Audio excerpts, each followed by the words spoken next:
All right, linked below this video is a tool for you to use to help you determine where you stand on some of these questions related to artificial intelligence. And the first thing you want to do is read the instructions really carefully. They're kind of funky, a little clunky.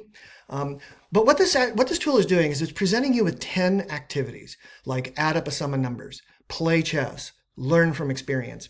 And what's first asking you is this, does this activity require a mind? Not can a mind do this activity, but does performing this activity require a mind? And if you look at one of these or any of these 10 activities and you believe this activity absolutely requires a mind, however you define that word, you're going to put a little check mark in column A next to that activity. And when you've considered all 10 of these activities, you're going to move to column B. And the only activities you're concerned about with column B are any activities that you put a check mark next to in column A. So if you put a check mark next to number 5, read a story and paraphrase it in column A, if you put a check mark there, now the question for you is in column B, well, is this an activity today's computers can do? And if so, you're going to put a check mark in that box in column B. If, though, you look at this activity that has a check mark next to it in column A, and you don't think today's computers will be able to do it, but you do believe that it's possible future computers will be able to do it, well, then you won't put a check mark in column B, but you will put a check mark in column C. Now, any activities that you have a check mark for in column B, you don't need to also put a check mark in column C, because if today's computers are able to do this activity, it's likely that future computers will be able to do this activity.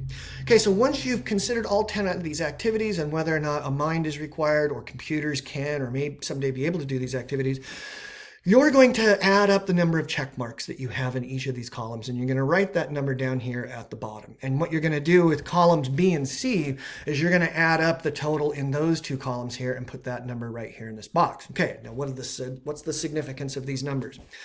The closer to equal the total columns for B and C, the closer the number is here at the bottom of B and C, the closer that number is to being equal with the number of in column A, at the bottom of column A, that's an indicator of the degree to which you agree with the position known as strong artificial intelligence, the position that there isn't much of a difference between artificial intelligence and human intelligence.